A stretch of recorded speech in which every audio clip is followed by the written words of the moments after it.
What's up, guys? We are officially in December. I made a vow to myself that I'm going to revisit all three Black Christmas movies. We're going to start with Black Christmas 2019. Right now, I just finished this movie. Oh boy, let's get into this. Revisited. Let's go. Ho, ho, ho, I didn't know. Ho, ho, ho, I didn't know. Yes, up in the frat house, click, click, click. What you guys do in here is sick. Shut up!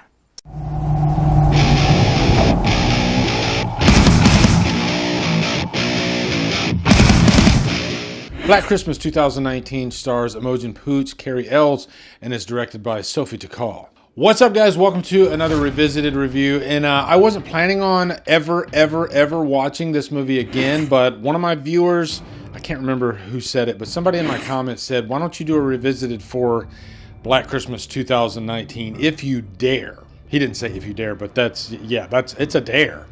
And you know what? I love you guys so much that I thought, I haven't watched this movie since it came out in 2019, 6 years. And you know what? Why not?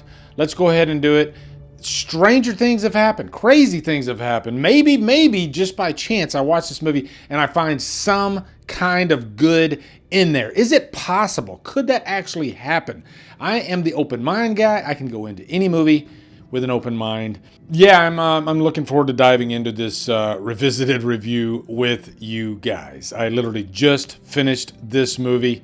Yeah, I did an experiment. I will say that though. I watched up until the final act yesterday, and then I turned it off. I'm not going to tell you what my state of mind was just yet. And I was like, you know what? I'm going to start the next viewing at the final act.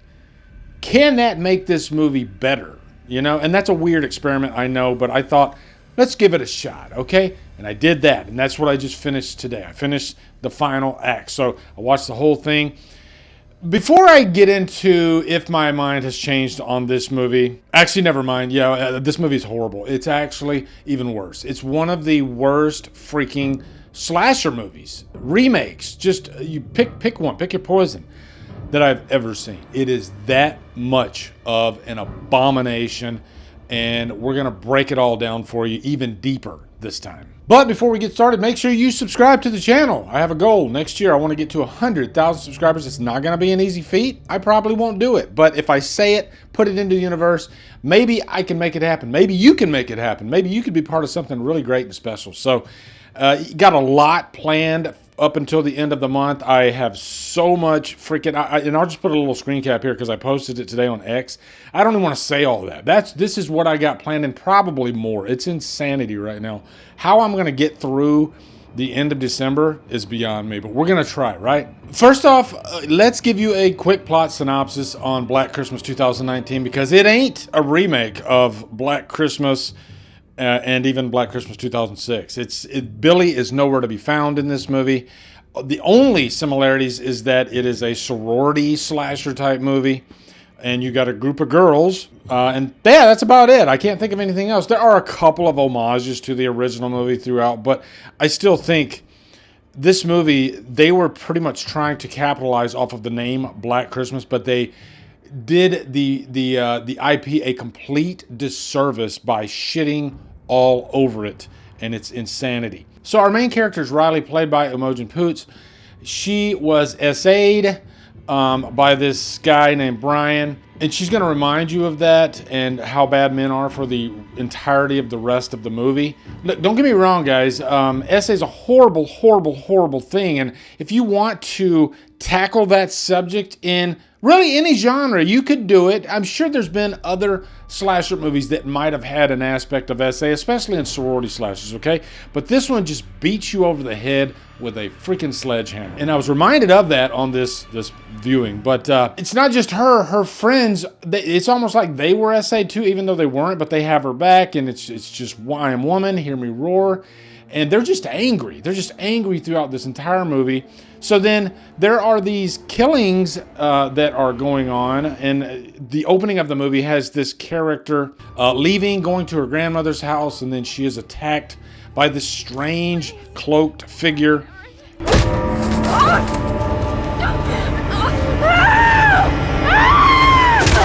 This is one of the few callbacks to the original, as he uses an icicle to stab her in the heart. And by the way, that is the first on-screen kill and only on-screen kill you will see in this movie, probably for another hour after this point. Most of the other kills, they are completely off-screen. And this movie's PG-13, but even for a PG-13 movie, it's kind of crazy how far back they pull on the kills in this movie. It does get a little, I don't want to use the word graphic.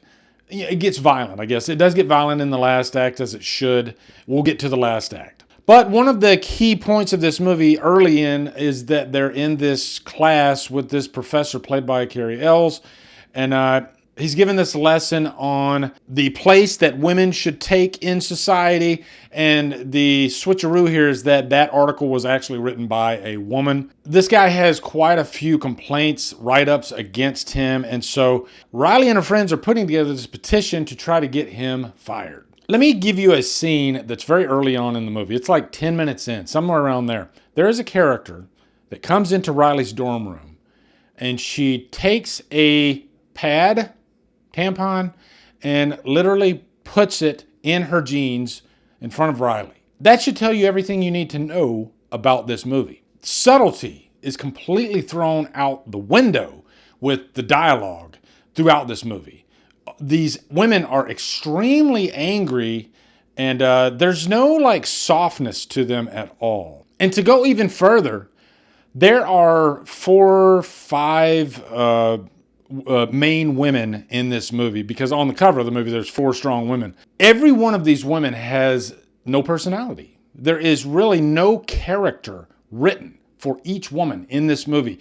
No attention is given to the nuance of any of these characters in this movie. They are all just a blank slate that is very angry, and they're very angry at men. And the 1 or 2 male characters that are good people in the movie have even less character than these girls. And there's this one scene where this guy, Nate, is in the room with them, and he's actually stating what the audience is thinking. It's a little different, Smidge. How? Why are you allowed to say all this shit about men and we're supposed to just sit here and take it? Because men have all the power. He's basically stating that you're coming on really, really strong and really, really thick with this whole thing. And she basically pushes them out the room, which is pretty much what they're doing to the audience, getting the audience out of the room. We came here to watch a slasher movie, and instead we got something different, which is a good transition into a slasher movie. Pushing Black Christmas, that IP aside, let's just talk slasher movies in general. What is the key demographic usually for slasher movies? Mostly it's young males, right? Yeah, sure. In our horror community, we have plenty of females, males, all different types, but predominantly it's a young male subgenre of horror. So that's the demographic that you're going to try to appeal to. And this movie doesn't do that at all. As a matter of fact, what it does is the opposite. It mocks and ridicules its key demographic. What do you think is going to happen? Now, Bob Clark died in 2007. I honestly don't think Bob Clark would have allowed this direction for this movie. It's such a shame, and it honestly feels like a slap in the face of Bob Clark. As much crap as the 2006 version gets, you could still tell that Glenn Morgan was a massive fan of the original. There are so many winks and nods to that movie. It has Billy. We're going to get into the revisited for that one next, but I was literally angry again after I watched this movie, and I rarely ever get angry by a movie. And to take it even further, Riley's the main character. Her friends, by the way, they all have unisex names, but not that matters. But one of her friends is named Jess, and Jess, she is killed in the movie. Why even have a Jess character not making her the main character? She's not the same character. It's just strange. Now, let's jump into, I guess, the villain of this movie, because, again, we know it's not Billy.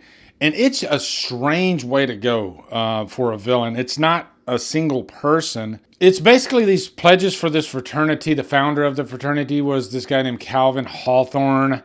I believe 100 years ago or something like that. His sole mission was to keep men in power and keep the women down. And so it's not just one killer, it's many cloaked killers. And to take it even further, there's like a supernatural element to them, because when they pledge them, they put this like black goo on their heads that's actually from the bust of Calvin Hawthorne. And so eventually, when there is a big showdown and these killers are being taken down, they have this black blood instead of real blood. So technically, they're not themselves, even though most of them are douchebags to begin with. And then there's this other young love interest type character, although that's a loose term, a love interest. There's this one character, he definitely has the hots for Riley, and he's constantly pining for her throughout the movie. He's really a second thought for her. To the movie's benefit, she's still in a traumatic state, so she has trust issues with all men, and of course she doesn't trust him. And they set him up as some sort of question mark, but then eventually you realize in the end of the movie, it doesn't matter because they turn him anyway. So you could be good, you could be bad, and you could still be made a pledge against your own will. Really stupid plot. Every male figure in this movie, for the most part, even the good ones, are completely useless scumbags. The security that she goes to try to help, he pretty much just pushes her off. So, like, what kind of campus is she on? Is this like really like man campus? Is it the Mampus? I don't know what it is. And structurally, for a slasher movie, this doesn't have the beats of a slasher movie where a victim is being stalked. Not that they have to be stalked, but there's a pacing there, and it's like every, 15, 20 minutes. You don't want to bore your audience. And this movie definitely bores the audience, but also it kind of beats them over the head with this feminism messaging throughout. And guys, I'm not an anti-woke guy at all. Matter of fact, I fight the battle against those guys constantly on X. They hate me, trust me. But I gotta be honest, this is the perfect example of taking it way too far. They really do. So now let's jump into that last act of the movie. And this is where it really just goes haywire. There's a brief moment where Chris and Riley are attacked by one of the pledges.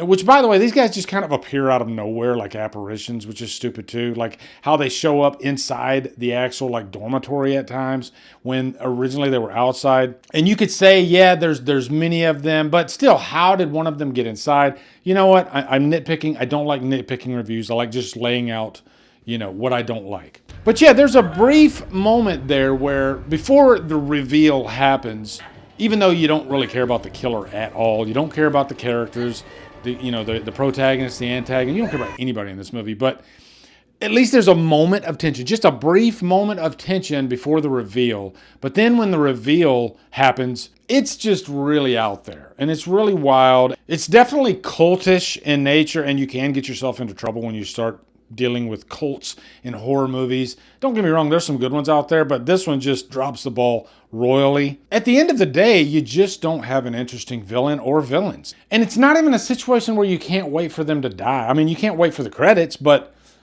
you don't care about anything. And you're almost baffled by what you're watching.